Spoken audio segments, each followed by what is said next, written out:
Bonjour et bienvenue dans ce nouvel épisode du podcast consacré aux enjeux du management de la santé, analysés à travers le prisme des sciences de gestion. Je suis Viviane Chahari, directrice de la chaire Management et Marketing de la santé de l'ISTEC Business School. Cet épisode fait écho à l'épisode numéro 5 dans lequel Sophie nous a confié son témoignage avec beaucoup de courage et de résilience. Suite à cette diffusion, j'ai reçu énormément de messages sur LinkedIn, des partages, des récits, mais également des questions. J'ai donc choisi de faire un épisode un peu différent, sous forme de brève synthèse de la littérature. Le sujet de l'épisode d'aujourd'hui porte sur le contrôle coercitif et ses conséquences sur les carrières professionnelles. Ce sujet s'inscrit bien évidemment pleinement dans nos réflexions en management de la santé car les violences conjugales et le contrôle coercitif ont un impact direct sur l'organisation du travail, la performance des équipes et la qualité de vie au travail. L'objectif de cet épisode, c'est de vous donner des clés de compréhension solides issues de la littérature, des recherches les plus récentes pour mieux appréhender ce que recouvre le contrôle coercitif et les violences conjugales et comment ils peuvent affecter en profondeur la trajectoire professionnelle des personnes qui en sont victimes. Je vous mettrai en lien la bibliographie complète des auteurs que j'ai utilisés dans le cadre de la réalisation de cet épisode.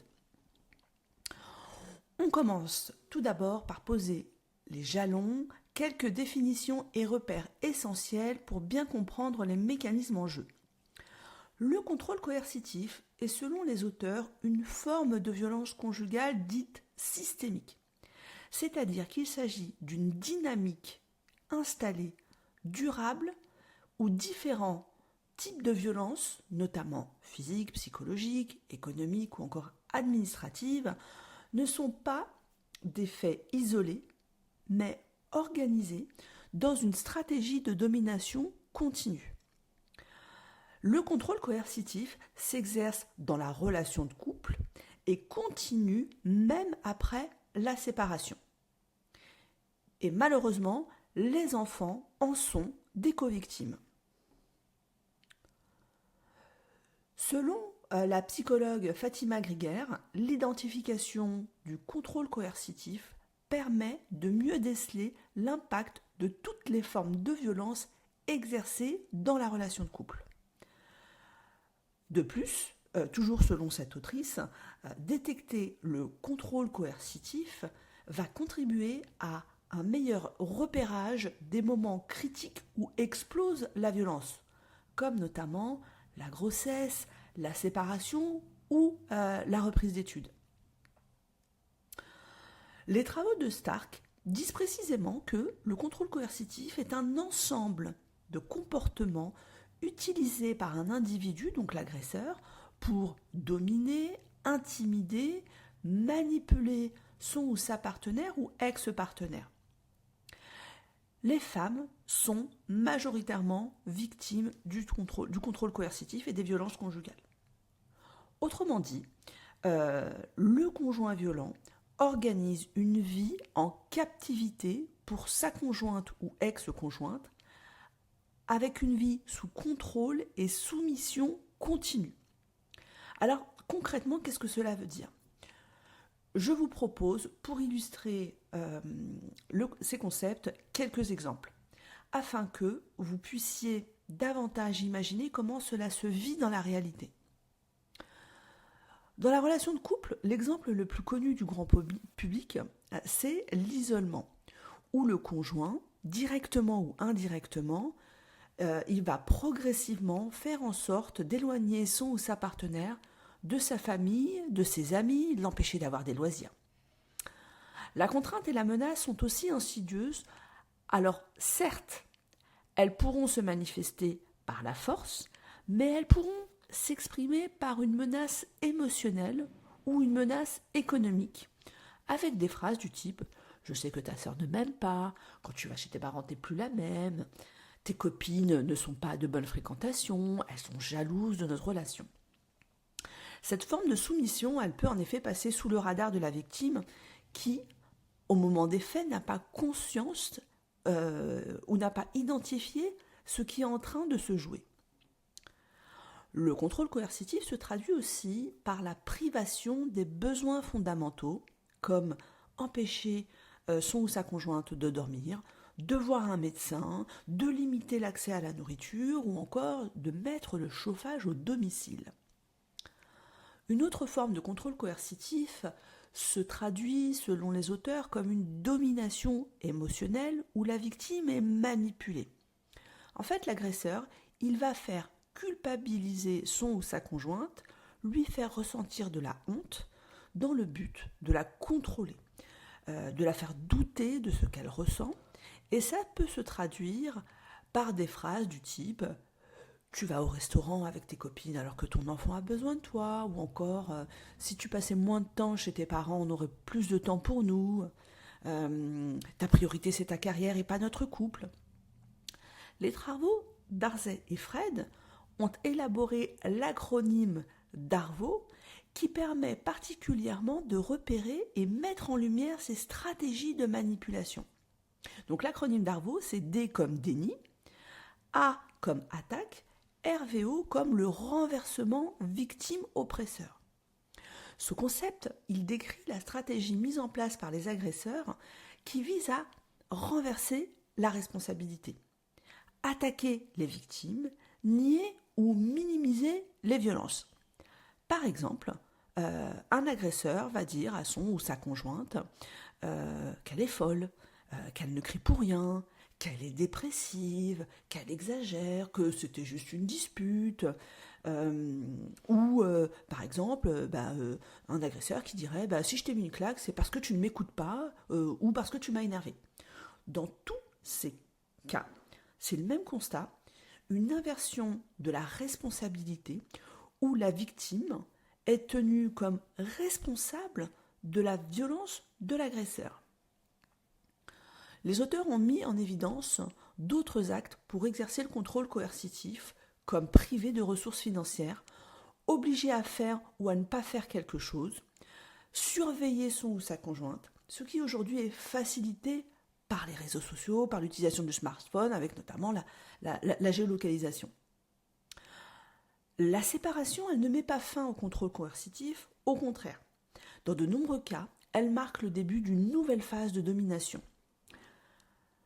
Evan Stark a mis en évidence dans la littérature comment les agresseurs utilisent la garde des enfants, les contacts imposés ou les procédures judiciaires comme des outils de contrôle post-séparation.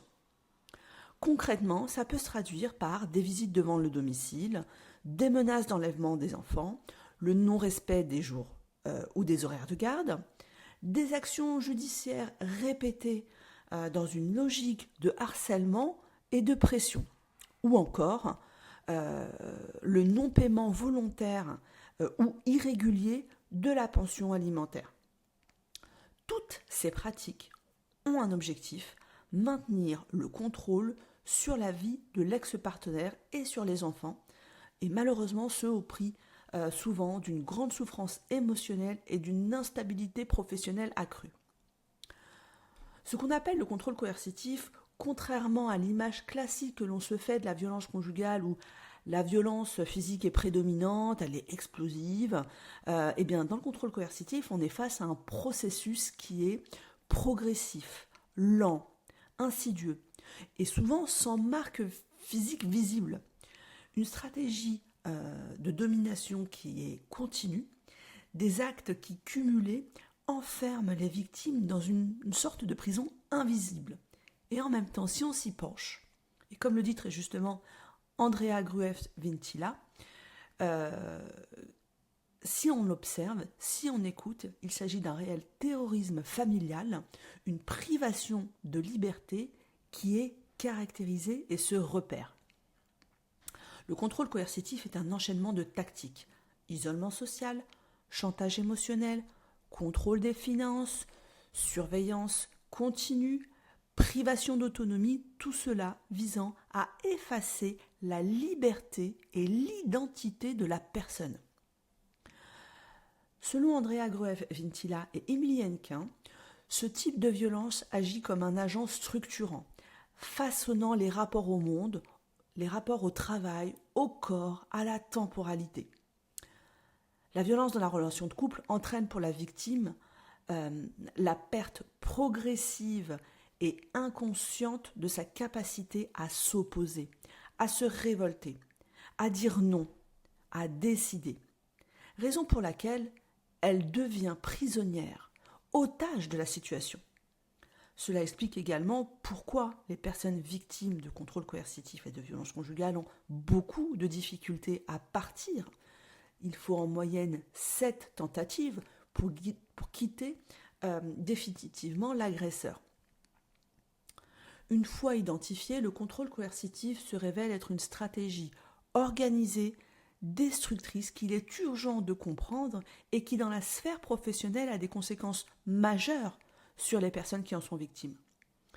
Maintenant que nous avons posé les bases du contrôle coercitif, il est essentiel de comprendre comment cette coercion, souvent invisible, affecte profondément la carrière professionnelle des personnes qui en sont victimes et qui sont majoritairement des femmes.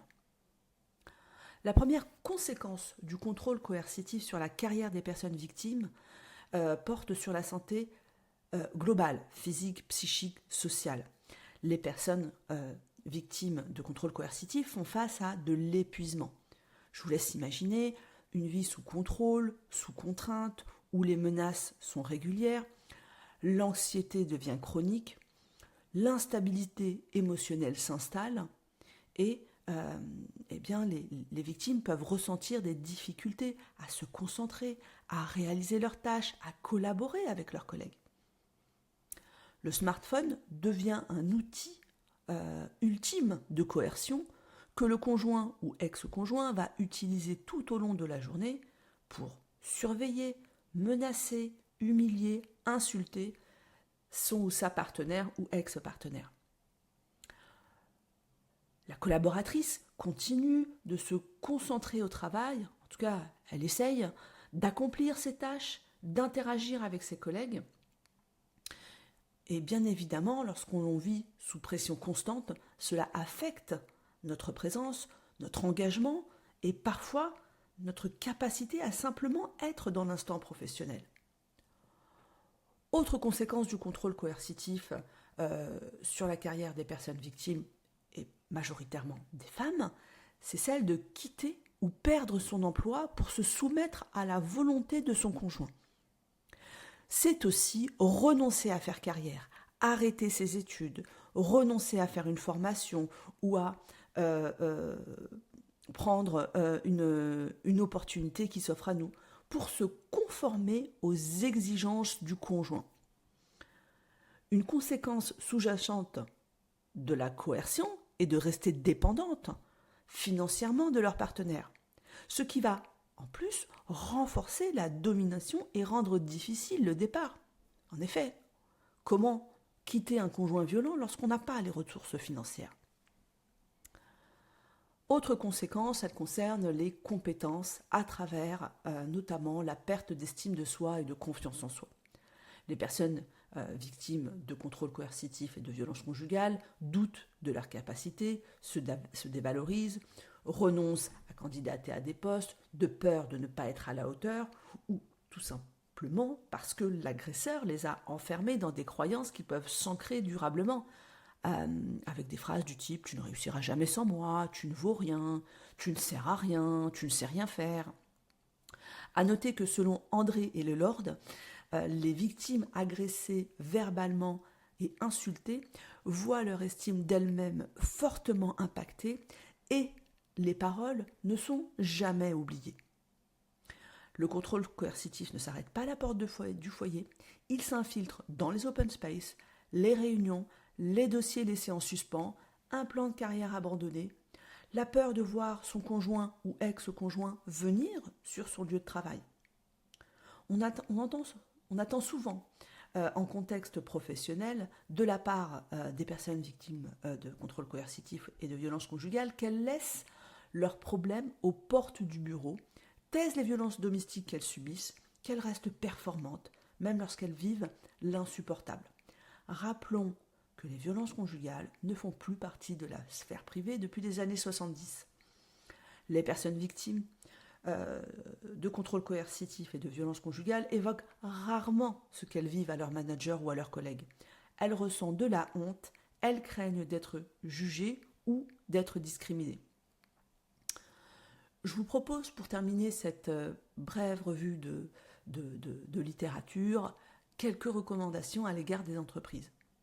Tout d'abord, il convient à la direction des ressources humaines de recenser et mobiliser les dispositifs d'entreprise existants qui peuvent être utilisés dans les situations de contrôle coercitif et de violence conjugale, notamment le coffre-fort électronique qui va permettre de sécuriser les documents administratifs des victimes, la complémentaire santé qui peut offrir la prise en charge de séances psychologiques et de l'assistance qui peut accompagner dans les démarches les personnes victimes de violences conjugales et de contrôle coercitif. Les services RH peuvent aussi mobiliser la mobilité pour permettre à la salariée de s'éloigner de l'agresseur. La formation des managers est centrale au sein de l'organisation. Les managers formés seront plus enclins à repérer et orienter les salariés victimes. Enfin, l'accompagnement par la formation à l'estime de soi et la confiance en soi des personnes victimes dans leur parcours professionnel peut contribuer à les soutenir dans le maintien de l'emploi et dans leur trajectoire professionnelle. La place du travail pour les personnes victimes de violences conjugales et de contrôle coercitif, comme le souligne Pauline Delage, contribue à l'indépendance financière nécessaire pour quitter le foyer. Le lieu de travail est un espace où les personnes victimes de violences conjugales et de contrôle coercitif sortent de leur isolement. Elles peuvent réfléchir, préparer la séparation avec le conjoint violent. Occuper un emploi permet à ces salariés de s'épanouir, d'avoir un statut valorisant, de développer l'estime de soi. L'espace professionnel devient à la fois un lieu de répit, un lieu sécurisé, mais également un espace d'épanouissement. Cet épisode touche à sa fin. J'ai tenté humblement de mettre en exergue combien le contrôle coercitif et la violence conjugale laissent des traces durables sur la santé physique, psychique, financière, ainsi que les conséquences sur la vie professionnelle.